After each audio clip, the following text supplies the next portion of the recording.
평소보다 훨씬 더 무더운 어느 날 아주 멀고 먼 곳에서 일어난 이야기예요.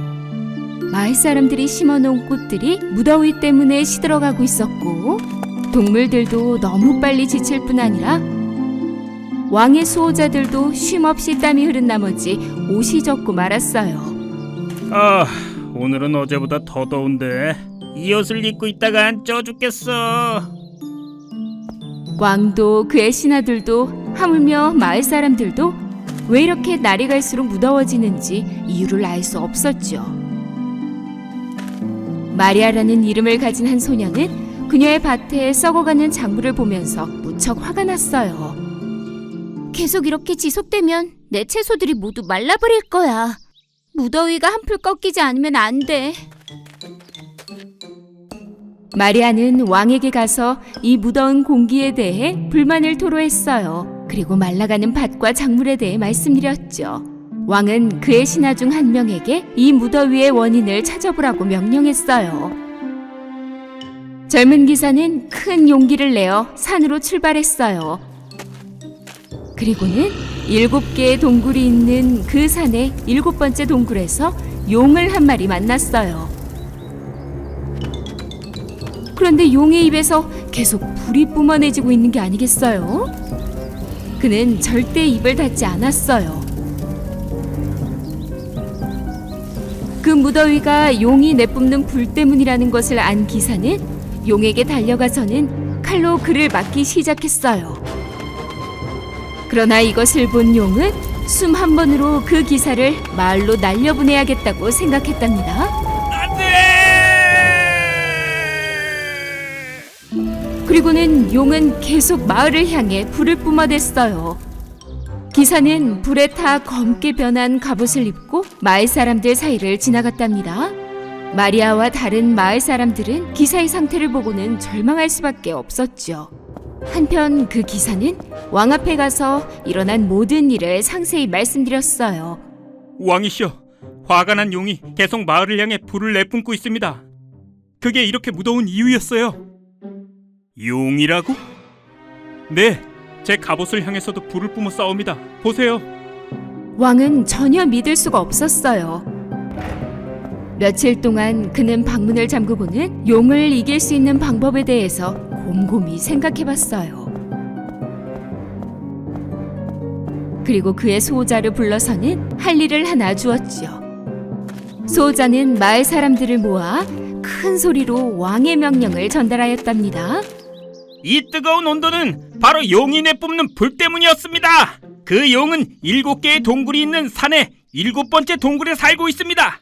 용은 정말로 힘이 셉니다. 그리고 계속해서 불을 내뿜고 있죠. 왕께서 말씀하시길 그 용을 쓰러뜨리는 자에게 금 100개를 드리겠다고 하였습니다. 그 수호자가 한 말을 들은 사람들은 무척 겁에 질렸어요.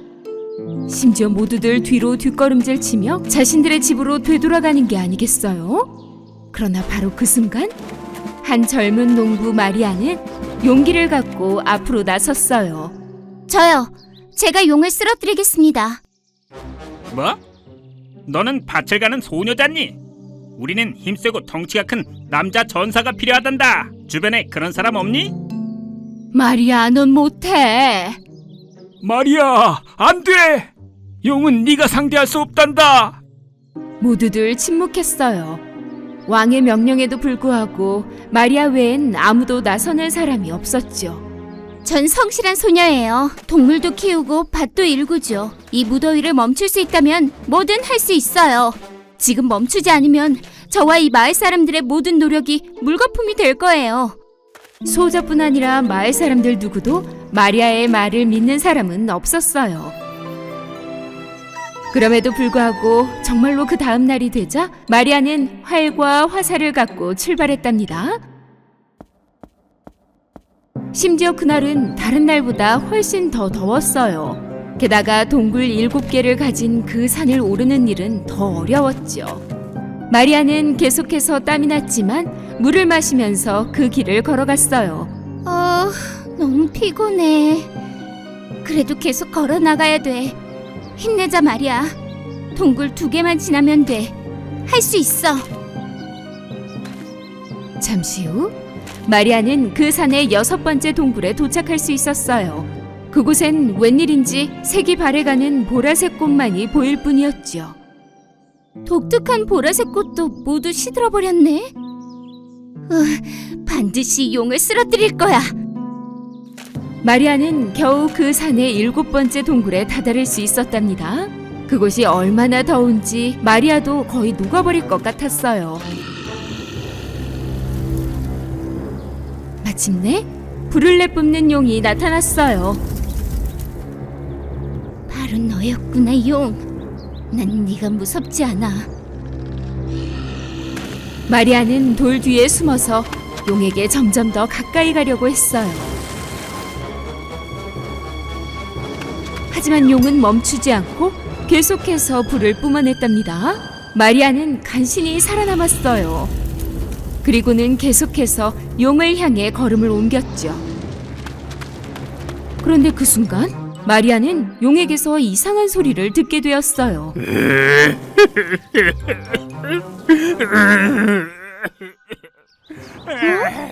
이건 용이 지금 울고 있는 건가?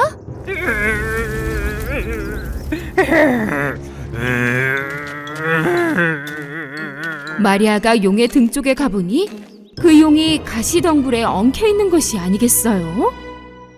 안 돼. 너무 무서워.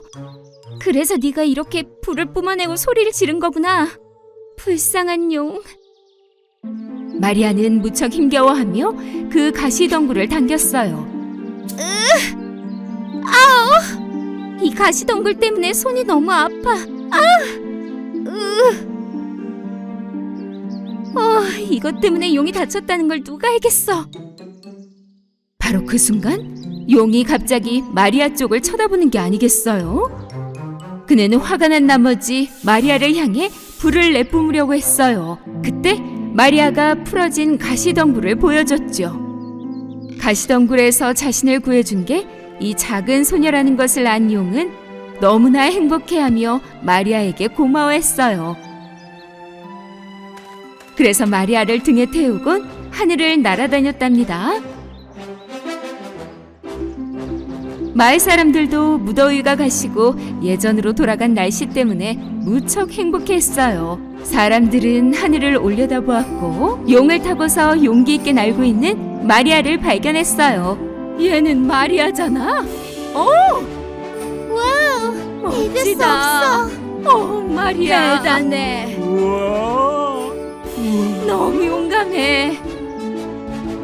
그 어린 소녀가 정말로 성공했구나.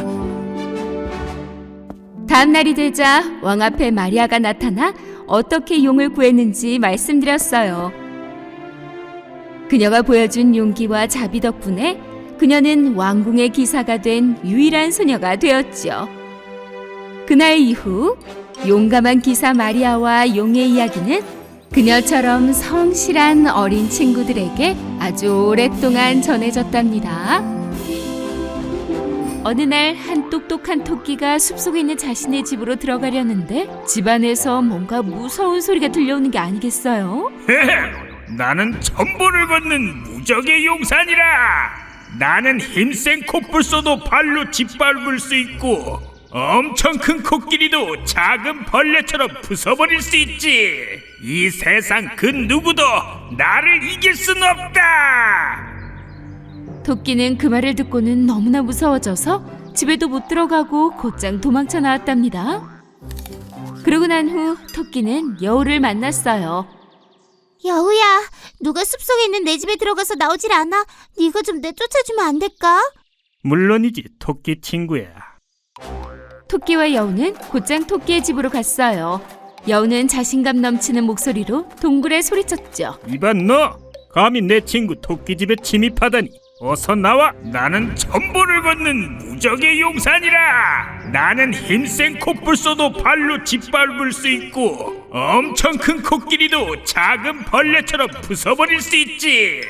나를 이길 순 없다. 여우는 용기 내어 소리쳐 보았지만 그 무시무시한 말을 듣고는 너무 무서워 어찌할 줄을 몰랐어요. 아, 미안해 토끼 친구야. 근데 나도 사실은 코끼리를 짓밟는 사람을 이길 수는 없어. 여우가 이렇게 말하고 도망치자 토끼는 더욱더 무서워졌어요. 토끼는 무척 슬퍼하며 나무 사이를 방황하기 시작했죠. 그러다가 마침내 코뿔소를 만났어요. 저기 코뿔소야, 누가 숲속에 있는 우리 집에 침입해서 안 나와.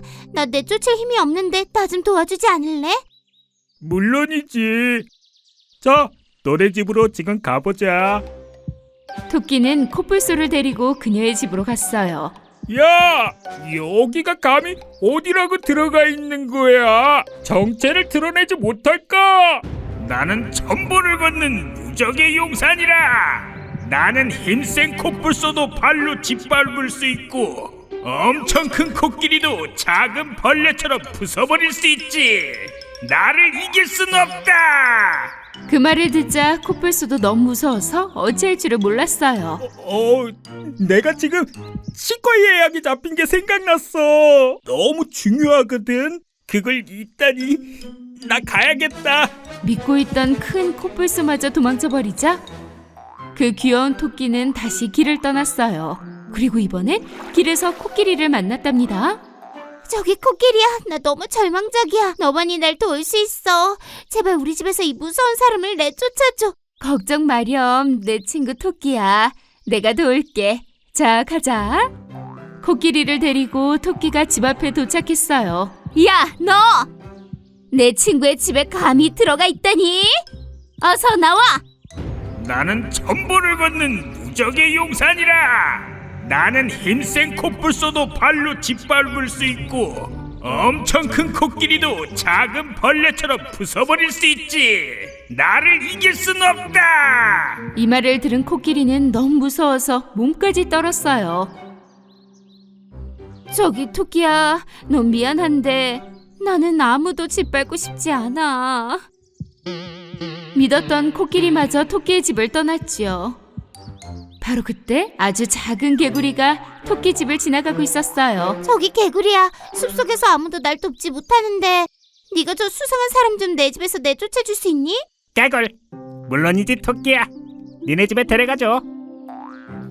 토끼는 개구리를 집에 데려갔어요. 이봐 너! 지금 당장 내 친구 집에서 나오지 않으면 내가 널 끌고 나올 테다.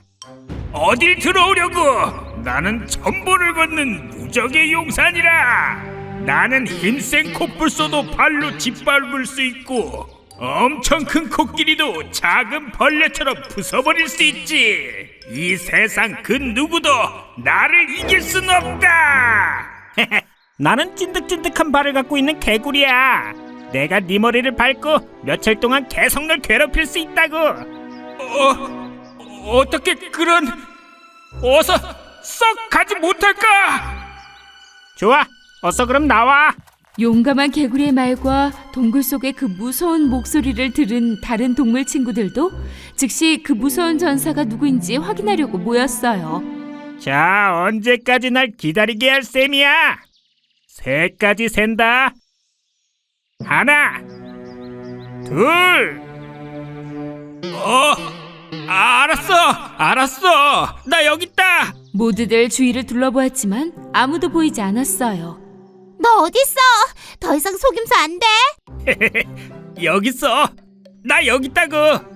네 발에 서 있잖아. 나 진해야. 개구리 발밑에 지네를 발견한 동물 친구들은 모두 웃기 시작했어요. 숲속의 동물들은 그 작은 진에게서 나온 아주 힘있는 목소리에 감탄하면서 크게 웃었어요. 그러나 동물 친구들은 숲에 있는 모든 동물들이 놀라운 힘을 갖고 있다는 것을 믿었답니다. 나는 무적의 용사다. 옛날 옛적 서로를 무척이나 사랑하던 용 2마리가 있었는데 어느 날 폭우를 맞게 되었어요. 용이 유일하게 싫어하던 것이 비가 오는 날씨였는데 말이죠. 용의 날개가 젖게 되면 번개가 칠 때 날개에 치명적이어서 절대로 불을 내뿜을 수 없었어요. 그날은 정말로 어마어마한 폭풍이 불어온 나머지 노란색 용의 연인인 보라색 용은 저 멀리 날아가 버리고 말았어요. 노란색 용이 보라색 용을 아무리 찾아보려고 해도 그녀의 날개가 젖어 있었기 때문에 찾을 수가 없었지요. 그녀는 무척 슬펐어요. 한편 보라색 용은 높은 산꼭대기의 동굴 속으로 떠내려갔어요. 에? 여긴 도대체 어디지? 여기가 어디야? 동굴 깊은 곳에서는 매우 큰 소리가 울려 퍼졌어요.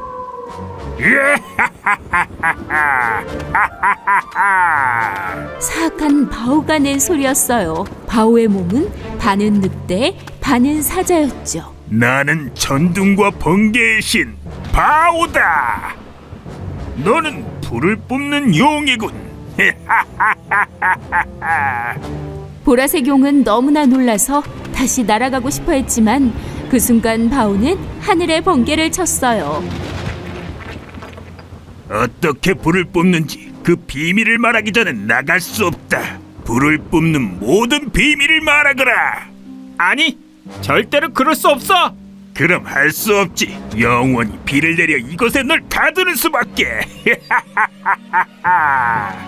보라색 용은 바오의 동굴에 갇히고 말았어요. 그 무렵 노란색 용은 그녀의 연인인 보라색 용을 찾아 사방을 헤매고 있었어요. 그녀는 곰이 사는 곳에도 갔죠. 또 코끼리의 정원, 심지어 토끼의 굴까지도 가봤지만 어디에서도 찾을 수가 없었어요. 노란색 용이 울고 있는 모습을 본 말은 그녀에게 다가갔어요. 용아, 너 왜 여기서 울고 있는 거니? 내 사랑 보라색 용이 사라졌어. 곧 다시 비가 오게 되면 날개가 다쳐서 영영 그를 못 찾을지 몰라. 어떡하면 좋지? 숲의 수호자 원숭이에게 가봤니? 그는 다 알고 있을 텐데. 고마워. 당장 가서 물어볼게. 기다려. 이 빨간 천을 갖고 가서 덮으렴.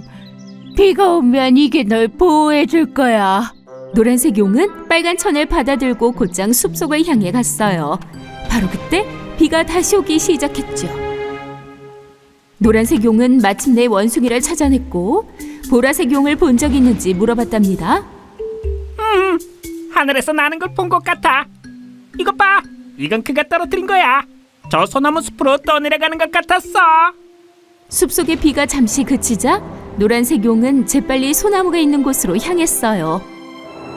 그리고 주변을 둘러봤지만 연인의 흔적은 찾을 수가 없었답니다. 바로 그때 토끼가 한 마리 나타났어요. 안녕 토끼야. 너 혹시 근처에서 보라색 용을 본 적 있니? 봤지? 저 늪 쪽으로 떠내려가고 있었어. 노란색 용은 곧장 늪으로 날아가려고 했어요. 근데 다시 검은 비구름이 하늘을 뒤덮는 게 아니겠어요? 왜 항상 비가 오는지 알고 싶다면 황소를 찾아가 보면 돼. 노란색 용은 늪의 가장자리 쪽으로 빠르게 날아갔어요. 그녀는 비를 피하려고 버드나무 아래에서 기다리고 있던 황소를 발견했답니다. 보라색 용을 찾고 있는데 혹시 이 근처에서 그를 본 적이 있니, 황소야? 이런, 이쪽에는 없을 거야. 저 가파른 산 위에서 본 것 같긴 해. 하지만 조심하렴. 바오가 저 산비탈에 살거든. 바오? 그는 천둥 번개의 신이야. 정말이지 거만하고 못됐으니까 조심하렴. 그리고 모든 걸 다 갖고 싶어하는 심술궂은 욕심꾸러기라고. 이제 알겠어. 그게 비가 멈추지 않는 이유였구나. 보라색 용이 바오에게 붙잡힌 게 틀림없어. 너의 불로 바오를 멈추게 할 수 있어. 비가 올 때 불을 내뿜을 수만 있다면 말이야. 호랑이에게 가서 도움을 요청하도록 해. 노란색 용은 비가 오기 전에 재빨리 호랑이를 찾아 나섰어요.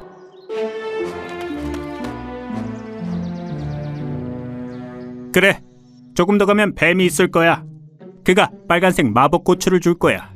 그걸 한 번에 삼켜. 노란색 용은 호랑이가 말한 대로 뱀에게 갔어요. 바로 그때 다시 하늘에 먹구름이 나타났어요. 어서 뱀아, 나에게 마법 고추를 주렴. 이제 곧 비가 내릴 거야. 뱀은 땅바닥에 머리를 쳐박고는 힘겹게 마법의 빨간 고추를 꺼내주었어요. 노란색 용이 그 고추를 한 번에 삼키는 순간 매서운 폭풍과 쏟아지기 시작했어요. 그러나 이번엔 노란색 용은 전혀 춥지도 않고 흔들리지도 않았답니다. 용은 엄청난 용기를 내어 날개를 펼치고 가파른 산을 향해 날아오르기 시작했어요. 어서 와라. 불을 뿜는 방법을 좀 알려줘봐. 안 그러면 내가 너의 발을 바위에 묶어서 다시는 날아오를 수 없게 할 테니까 말이야. 안 돼! 불은 우리 용들만의 특기라고. 그거 못 배워. 바오가 보라색 용에게 다가가려 하자 갑자기 뒤에서 불덩어리가 나타나는 게 아니겠어요? 뭐지 이거? 도대체 어떻게 된 거야? 비가 오면 불을 내뿜을 순 없을 텐데. 바로 그때 거대한 불덩어리를 뚫고 노란색 용이 나타났어요. 내 사랑을 풀어줘, 바오. 어서. 싫어. 그 비밀을 알기 전에는 절대 풀어줄 수 없단다. 노란색 용은 먼저 하늘의 먹구름에 불을 뿜어서 비를 멈추게 했어요. 그리고는 보라색 용이 묶여있는 바위를 녹여버렸답니다. 드디어 보라색 용이 풀려날 수 있었어요. 그 모습을 본 바오는 놀라서 어쩔 줄을 몰랐어요. 어떻게 나보다 센 거야? 이게 바로 진정한 사랑의 힘이야. 불이나 폭풍과 아니라. 너한테 그 불은 필요 없어. 넌 용이 아니니까. 맞아. 하지만 난 원하면 모든 걸 가질 수 있다고. 아니, 사랑까지 소유할 순 없어. 사랑은 오직 마음으로만 느낄 수 있으니까. 노란색 용과 보라색 용은 다시 만나게 되어 너무나 기뻐했어요. 그 전까지 바오는 이렇게 무력함을 느낀 적이 없었죠. 그러나 그 두 용 덕분에 바오는 사랑이라는 것이 얼마나 중요한지 마음으로 느끼게 되었어요. 숲속 친구들과도 함께했죠. 그날 이후 용은 비 오는 날씨에도 자유롭게 날 수 있었고 불을 뿜어 하늘에 영원한 사랑의 징표까지 남길 수 있었답니다.